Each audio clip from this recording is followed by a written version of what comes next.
Let me ask you a question. What was Germany's greatest achievement? What was that one thing that will go down in history and be taught in schools? What was the product of the efforts of the Aryan race? What is something that under no circumstances can Germany never repeat again? I am, of course, talking about Gothic, the video game. Wait, what do you guys think of? Gothic is a lightning in a bottle that belongs to a company called Piranha Bytes. A company that is still chasing that high, trying to make the same game how many times now? And every time they publish another game, it is somehow worse than the previous one. But I get it, I'm also chasing the high of early seasons of Bleach. But it's important to understand that this is something that can never repeat itself again, and we're doomed to repeat our mistakes over and over. But believe you me, the OG Gothic is a thing to behold. It perfectly encapsulates the essence of grimdark RPGs. It has wonderful story, the world was very big for its time, combat system was simple and clean. Simple and clean is the way that you're making me feel tonight. All characters are fully voiced, which adds to the immersion, and the music. Oh, the music is simply delightful. What more could you ask? Except for the perfect sequel. But let's start from the beginning. The story goes that the German king Adolf is fighting the horde of British orcs that invaded his kingdom. They have strength in numbers.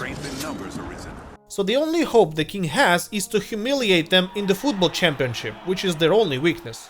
To achieve this ambitious goal, the king gathered all incels to slave at the labor camps and mine the ore that is used to produce German cars so that people can drive to the championship.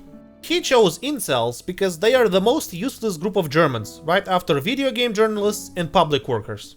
But like everyone else, he hated incels so much that he designed an ultimate prison for them with the help of Mage's Circle. They created an impenetrable barrier over the labor camp to ensure that no one escapes. The barrier works quite simply. When you get near it, you will feel the same pressure one can feel when trying to approach a girl. But since these are incels we're talking about, the pressure is little to them. This is how King Adolf made sure his subjects won't rebel against the imprisonment, because all of them would be too shy to do anything. However, the king's military forces were spread too thin, the incels rebelled and massacred their wardens, and now the Valley of Mines belonged to them, and king was forced to negotiate to get the ore he so desperately needed. And then you arrive. Your crime is too terrible to overlook, as you torrented TV shows on German soil. And this is enough to imprison you, but you're given a get out of jail card if you're willing to play an errand boy. Your task is simple. Find a mage called Zardas and deliver him his morning newspaper. That's it, that's the motivation behind every action in the game. Well, that and getting out of the barrier, but that's another matter. As soon as you get to the colony, you're greeted by a welcoming committee that will remind you of high school pecking order, and they will quickly vandalize your face. After you survive this horrible flashback that will quite possibly trigger most of us and return us to memories of being relentlessly bullied in school, the game truly starts. Do you see now why it's considered cult classic? Thank you, Germany, now I need to call my therapist. But enough about that. Welcome to the mining colony, dickheads. Or, as it's known locally,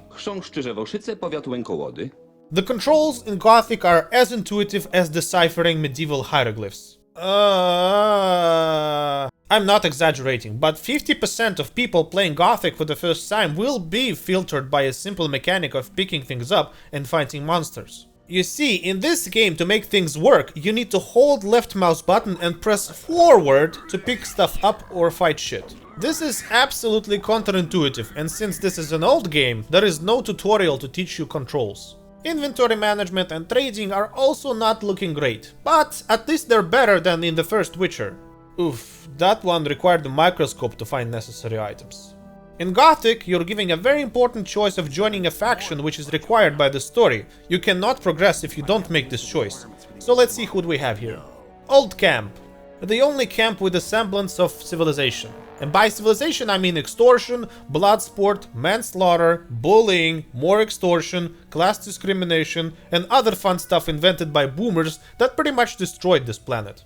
This camp has a local chapter or Fire Mage Circle, where Zardos used to work part-time before he was kicked out because he laced the local Kool-Aid with LSD. It was fun for a while before everyone remembered that there are no bitches here, and those 7 minutes in heaven you did, that was probably a guy on the receiving end of your tongue. Who's next? New Camp is hoarding ore to make the ultimate instrument of global warfare. Gay Bomb. They want to explode the ore to break the barrier because the only thing in this world that's immune to pressure from talking to a girl is a gay person. If you join this camp, I promise to find you and kiss you on the mouth. Here we have water sports circle. I mean water mage circle. Sorry. Moving right along. Dude weed camp. If you're a libertarian and a total failure in life, you will naturally gravitate towards this camp where people fight imaginary monsters and smoke weed every day. Ironically, they've gotten so close to uncovering the ultimate truth behind the mining colony, but they would rather drink smoothies and meditate while thinking about finishing their liberal arts degree. These people are human garbage, but also extremely fun at parties. And that's a wrap on all the camps. This is a Sophie's choice one must make, and it's quite hard, but you must steel yourself to make a decision. What's good about this is that it makes the game replayable at least 2 more times if you're interested in becoming gay or retarded. If you're both of those things, you will pursue the main quest while disregarding side quests. Because let me tell you something, side quests are infinitely more interesting than the main quest. Especially in the later chapters, when the game becomes a streamlined action RPG. There is no kill rats in the basement type of shit quests. It's always something more interesting where you either have to make a choice or really think about how you'd approach this mission without fucking things up. The characters you encounter are memorable and diverse, each with their own motives and quirks that add depth to the overall narrative. Talking, bribing, using magic, stealing, killing, robbing, you will do everything to deliver that newspaper, because God knows you want everyone to forget about that torrent incident. The quests are as diverse as a medieval potluck. Meanwhile, experience can be obtained in 2 ways, completing quests and fighting. And Gothic sets itself apart with its demanding and rewarding gameplay mechanics. Combat isn't a matter of button mashing, but rather a strategic dance of timing and positioning. Learning to wield weapons effectively and harness magical powers is a process that evolves over time, leading to a sense of accomplishment with each defeated foe. The learning curve can be steep, but it's this very challenge that adds to the satisfaction of overcoming the odds. Leveling up skills is of vital importance in this game. At the start, you don't even know how to hold a sword right, so leveling up should be your top priority. There are lots of skills in this game, such as strength, dexterity, mana, one-handed or two-handed weapons proficiency, sneaking, lockpicking, animal trophies, pickpocketing, shooting from bows or crossbows, and my personal favorite, acrobatics. But how do you level up your skills? Well, you need 2 things for that. Skill points, or LP as they're called, and the trainer. Trainers are self-explanatory. These are people you find in the world that will teach you skills for money and LPs. What's more is that some people would flat out refuse to teach you unless you join their camp, which adds to the replayability of the game. And how do you get LPs? Why, leveling up of course. When you do level up, you get exactly 10 skill points you can spend with trainers. With each level onward, you will need more XP to level up, which prevents you from snowballing in this game. And when you hit level 5, you can officially join one of 3 camps, don't forget about that. Gothic's world is like a puzzle box waiting to be unraveled, with hidden treasures and mysteries lurking beneath every nook and cranny. The immersive environments make you feel like you're a part of the landscape, whether you're getting lost in the intricate alleyways of a camp, or wandering through an eerie forest haunted by monsters. Every step you take adds another layer to the tale, enticing you to delve deeper into the dark secrets that shroud the land. The map of the colony is a labyrinth of winding paths, dead ends, and enough monsters to make you cry. But somehow, navigating through the maze of misery becomes a rite of passage, a badge of honor you wear proudly, until you realize you've spent more than 3 hours looking for a bed to sleep in. That's what's so good about Gothic. It engages you on a deeper level than other RPGs out there thanks to the environment and world building. It's astounding how a simple mining colony can quickly become your new home that won't let you go even if you try to leave. So the real star of the game is the world itself. The environments are so immersive, you'll swear you can smell the air and feel the crunch of gravel underfoot. And also, Gothic's replayability comes from its branching narratives in diverse factions. Choosing sides and forging alliances adds layers to the experience, making each playthrough unique. The game's sense of immersion encourages you to fully inhabit the role of your character, driving you to explore every nook and cranny of the intricate world. The graphics of Gothic serve as a visual time capsule, capturing the essence of early 2000s game design. While the character models may not hold up to today's standards, They possess a certain charm that's a mixture of nostalgia and endearing quirks. Facial animations occasionally venture into the uncanny valley, with expressions that range from stoic determination to what can only be described as constipated gargoyle. And yet, where Gothic truly excels is in its environmental design. The world is a masterclass in atmospheric detail, a canvas upon which the team at Piranha Bytes painted a realm that is both eerie and captivating.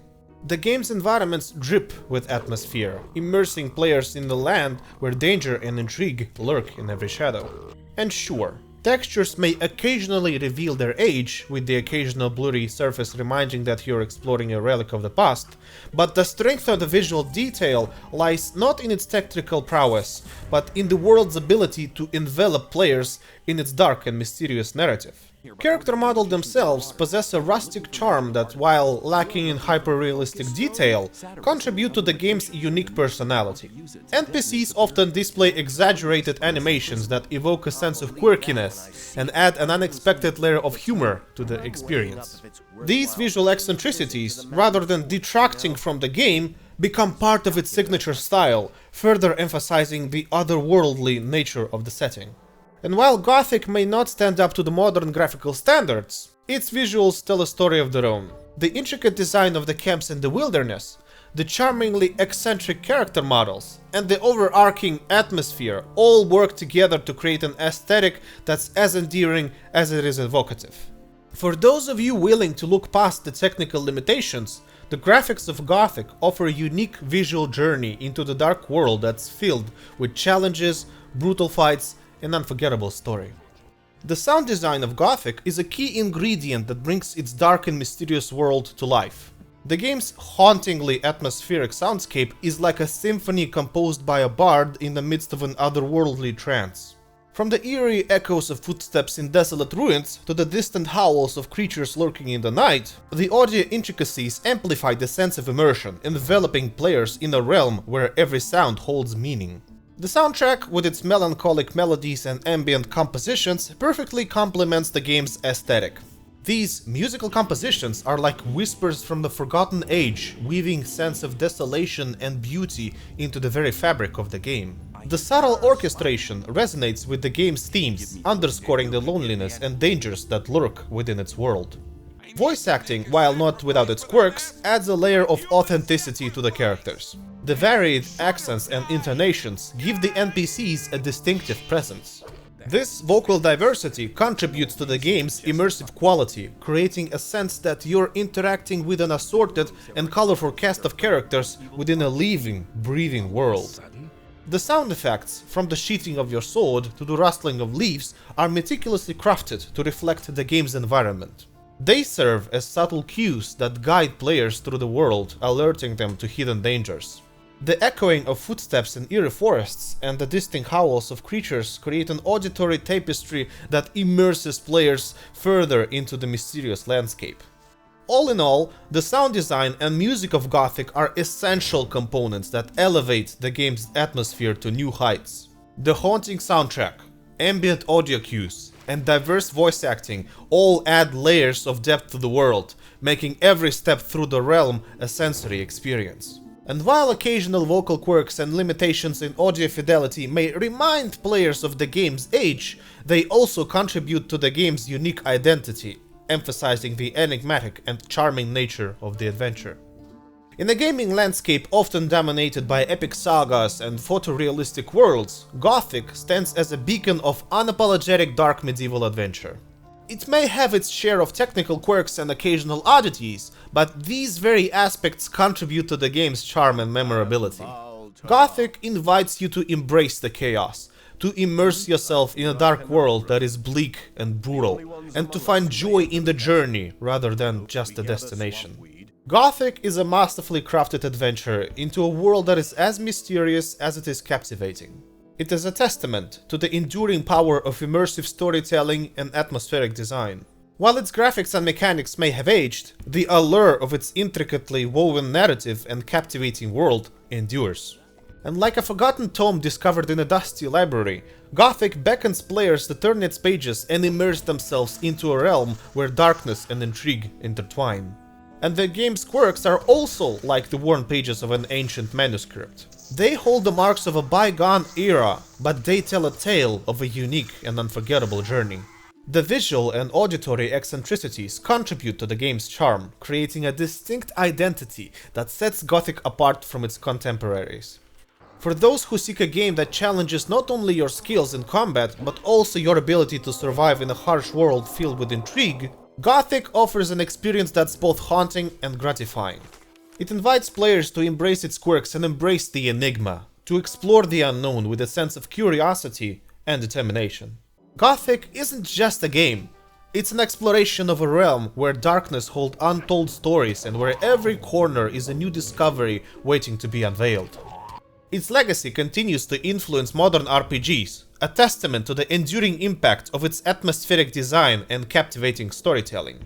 Whether you're a seasoned adventurer seeking for a nostalgic return, or a newcomer eager to experience a classic, Gothic promises a journey that's as immersive as it is enigmatic. So, don your armor and step into the shadows, a world of mystery and discovery awaits your arrival. And playing this game was a rite of passage in my school. The game is as brutal as it is magnificent. It left its mark on many generations of gamers, and it still continues to influence the modern world. There is no other game like this, so hop in and join me on my nostalgia rush of a perfect adventure in the world of Gothic. Thanks for watching.